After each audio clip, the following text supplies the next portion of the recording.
Hello everyone, welcome back to my channel. Today I'm gonna do something a bit different from what I usually do, and also the format is going to be a little bit different. I'm gonna show you how I paint my illustrations in Krita. This process is not like exclusive to Krita. I used to do this on Photoshop before, so I know this works, and I've never used Clip Studio Paint, but I'm pretty sure it works the same way.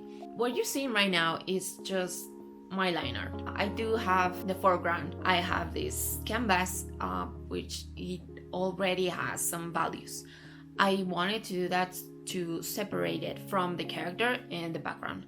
This is just personal preference, and I also don't do that all the time, but I feel like your process should be always maybe not like changing, but you should try new things, see what works. Maybe this process won't work for you, but it might help someone who doesn't really know how to go through the layers, and I just thought it might be helpful for someone. So the first thing that I do after I have my line art is put the base colors.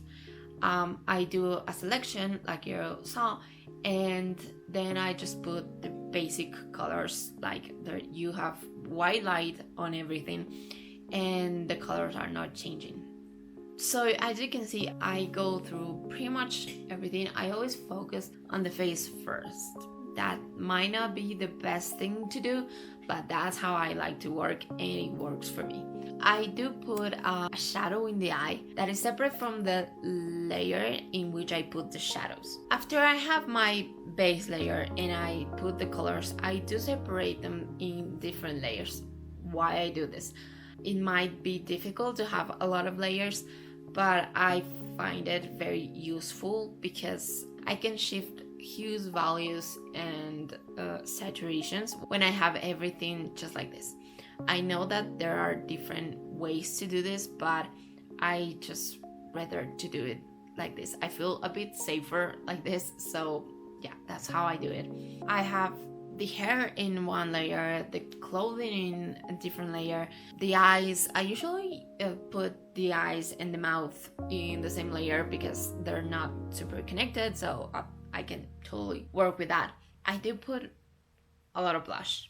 That's a personal preference. I like my characters that way. Usually it's more for female characters than anything. That is also in a different layer, as well as the highlights. Sometimes I put them in the same layer as the blush and some of the shadows. This is more to render a little bit the skin. It's not fully rendered, it's just given different values and different saturations, so it will look more interesting. But sometimes I have found that this just makes my work a little bit difficult, because sometimes I just don't like certain highlight and I want to erase, but I'm also erasing sometimes a little bit of the shadow or the blush, and it makes a mess, and it just makes a little bit more difficult because I have to spend more time in fixing that.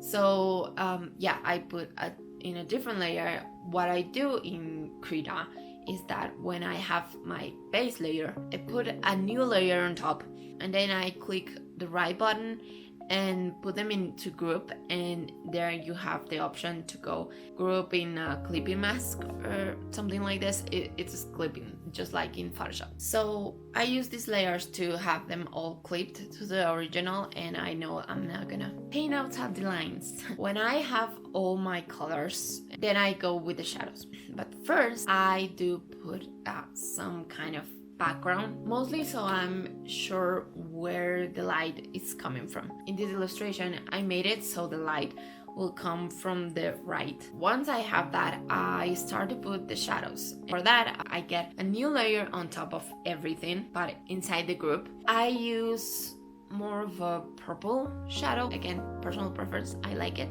Some artists use blue, and some artists, which is something that I want to try, use red. Yeah, I go with a very light purple violet. I use a lot of the lasso tool. Then after I put my shadows, I go with the highlights. Shadow layer, I always put them in multiply. and I just lower the opacity in which I'm comfortable, and then I go with the highlights. I go first with the hair highlights because I like them. So again, I use the lasso tool. These hair highlights, they go in overlay. The overall highlights can go in overlay, hard light, soft light, or glow, depending on what I need at the moment.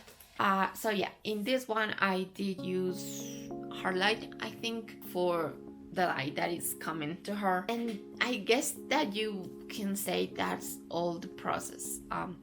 I do repeat this process for the background and the foreground, but yeah, it's pretty much the same. Base colors, shadow, and light.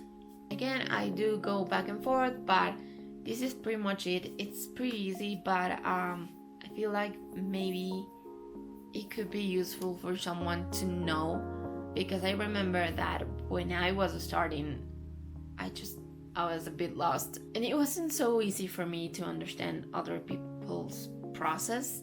So yeah, I hope that this was helpful. Let me know if you have some questions about this. I'll gladly answer them for you. But yeah, once I have the sketch, I know what I have to do to get to a painted version of what I have.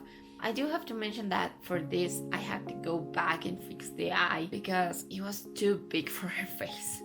Even when sometimes I haven't finished, then I realize that something's not working and I have to go back. Yeah, that was all the process. I hope, again, that it was helpful for someone. And I know that this was a short video, but I thought it might be interesting. So yeah, that's all for today's video. I hope you enjoy, and I'll see you in the next one. Bye!